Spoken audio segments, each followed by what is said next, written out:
Bienvenue sur la Tribune des Pirates. Nous rencontrons aujourd'hui François Burgat, auteur de Comprendre l'islam politique.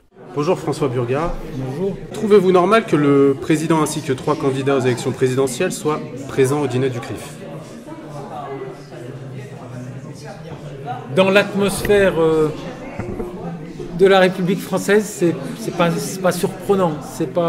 Mais évidemment, ça souligne un contraste qui est au centre de tous les dysfonctionnements de notre système politique, qui est ce différentiel. Il y a un petit peu deux poids, deux mesures. Une fois n'est pas coutume, je vais féliciter la mosquée de Paris pour une attitude qu'elle a eue il y a, je pense, 48 heures, et qui est une sorte de réponse. Pendant qu'une communauté fait l'objet d'une révérence et d'un respect qui n'est pas choquant en tant que tel, qui est choquant uniquement s'il y a un différentiel, eh bien une autre communauté, qu'elle soit communautaire ou pas, enfin disons, une autre des religions de la France a eu un traitement choquant, extrêmement choquant, qui est qu'à 2 reprises, le président de la République s'est adressé aux musulmans de France et il leur a dit « Désolé, je ne vois pas une seule ou un seul d'entre vous à qui je fasse suffisamment confiance, pour lui donner la tâche de former les imams. Je préfère avoir recours à la main-d'œuvre étrangère. » Et on les a envoyés chez les champions de la laïcité à la française et de la démocratie, le Royaume du Maroc. Et 2 mois après, le président a dit aux adeptes de cette même religion « J'en vois pas un seul parmi vous à qui je fasse suffisamment confiance pour lui donner la présidence de cette institution que j'ai créée. » Bon, et on sait bien pourquoi je l'ai créée. Je l'ai créée pour vous surveiller un petit peu et pour surveiller vos pratiques dans le domaine du financement des lieux de culte. Hein. Et quand je suis très très énervé, quand je suis très très méchant, et je dis, on avait peur d'une chose, on avait peur que les musulmans fassent ce qu'une bonne partie de l'élite politique française a fait, c'est-à-dire aller taper gentiment de l'argent aux Qataris.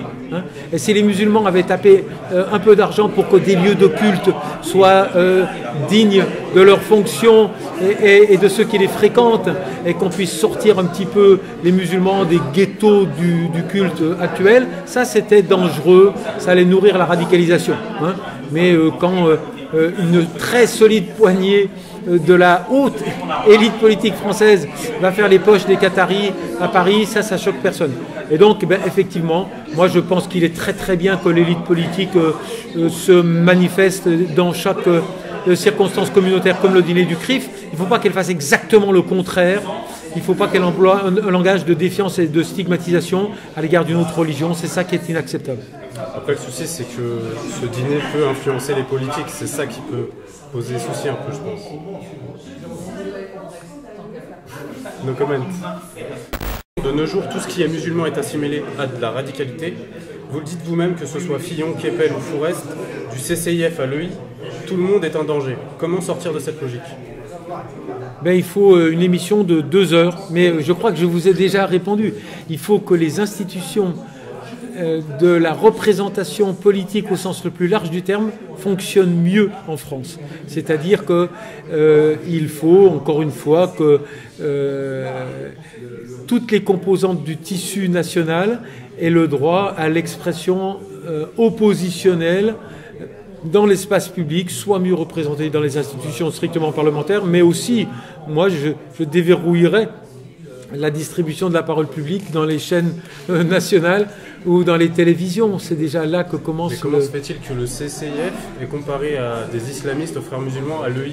Tout est mélangé aujourd'hui, dans le discours de Fillon, par exemple. C'est très très très révélateur, et c'est ce qui m'a amené à employer cette phrase dont je suis quand même très très heureux de voir qu'au moins une exception, un candidat à l'élection présidentielle l'a employé. Il a dit « Nous ne pouvons pas être un pays où le bon musulman serait le musulman qui n'est plus musulman. » Il faut qu'on admette la spécificité du fait religieux, la légitimité qu'il y a à utiliser des manifestations de l'appartenance religieuse auxquelles nous sommes hystériquement opposés. La première fracture du tissu national, elle remonte quand même à l'affaire du voile à l'école. Elle s'est aggravée depuis. Je pense qu'il faut que nous ayons le courage de regarder ces erreurs que n'ont pas fait, et ça a été dit et c'est assez intéressant, que n'ont pas fait de façon aussi dramatique les anglo-saxons. Alors je sais que maintenant, vous allez me dire, ça ne les a pas empêchés d'élire Trump. Mais disons, la mécanique de la relation des anglo-saxons à des cultures autres que la culture du groupe dominant est un petit peu moins caricaturale que celle des Français. Pour rebondir là-dessus, j'ai l'impression que le logiciel français, entre guillemets, aujourd'hui veut imposer une assimilation aux musulmans. On les accepte tant qu'ils ne sont, à partir du moment où ils ne sont plus musulmans.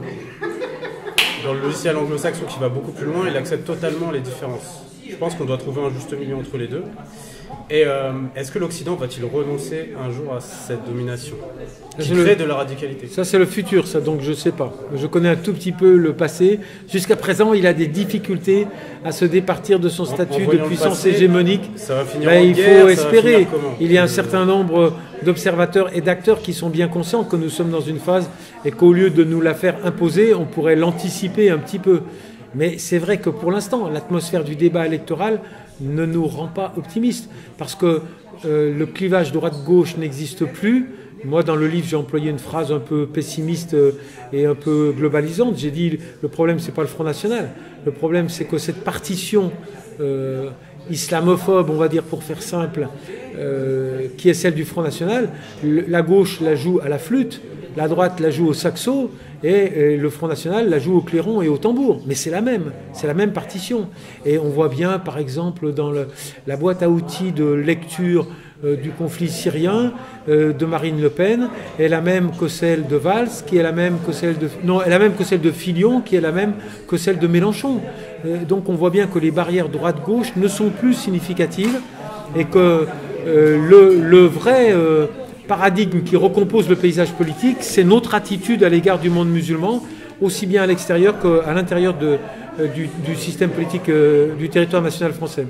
Pourquoi certains occidentaux n'acceptent pas un paradigme différent dans le monde musulman, par rapport au lexique musulman, par rapport à même des idéologies? Question d'éducation, ils ont été élevés dans cette...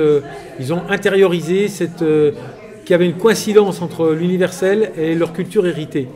Et c'est ce que j'ai expliqué ce soir, que tout doucement, on apprend à reconnaître qu'il peut y avoir, porté par d'autres historicités avec des marqueurs culturels, et le cas échéant une relation à la religion différente, il peut y avoir des gens bien qui méritent de faire partie de la communauté nationale et qui peuvent l'enrichir et non pas l'affaiblir comme on le craint. Avez-vous une note d'espoir à ajouter? En cherchant très très très très fort, mais elle ne me saute pas à l'esprit actuellement. Et je dis, avec les élections là, qui se présentent. Je dis tout le temps à la fin de mes conférences, j'espère que je ne vous ai dit que des bêtises, que je me suis trompé et que tout va aller bien demain. Mais pour l'instant, c'est assez difficile de se montrer optimiste. Pour l'instant, et je n'attends qu'un contradicteur, mais ceux qui avaient dans la salle ce soir ne m'ont pas pour autant convaincu.